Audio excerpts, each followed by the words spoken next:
I got some buddies that almost get depressed after the peak of the rut, but I think that's the wrong emotion. I know in my moultries I'm starting to see more bucks than I was just a few days ago. Felt much of the whitetails range, somewhere on either side of the 15th. November 15th is the very peak of the rut, the day the most does are receptive out of any day of the rut. Once we get to about the 21st, somewhere in there, we're dropping off that bell-shaped curve. And as we're dropping off that bell-shaped curve, the bucks are still used to that rutting behavior every day, but there's not as many does receptive. So they have to move further to find the next doe. Now there's still does receptive. You got to remember that big bell-shaped curve. And they're also hungry.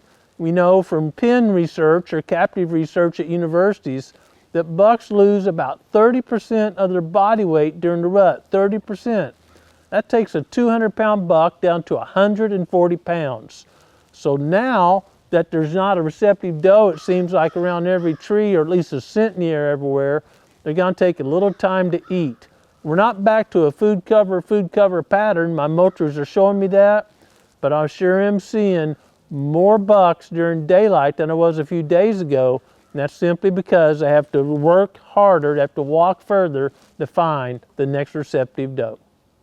What's coming on also, if you're in an area that has pretty good habitat, ag country or timber country where you've done a lot of work, our female fawns are starting to reach, 65, 70 pounds. And that's when female fawns reach puberty.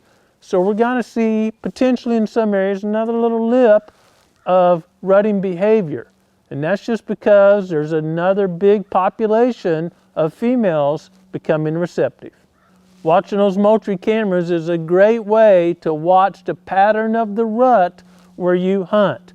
One observation doesn't mean anything, but if you're seeing a trend, not seeing mature bucks, seeing mature bucks, seeing fawns by themselves and no does around, starting to see does back with fawns, you should be able to identify enough to at least be able to hunt, maybe not the day, but for your hunting strategies, the period of the rut.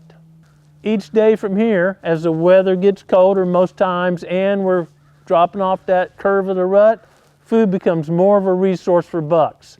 I like to keep a couple of my cameras on food plots minimum just to see when those bucks start returning to that food source. Understanding the pattern of the rut is a great way to enjoy creation, and I hope you get outside and have some great experiences this week.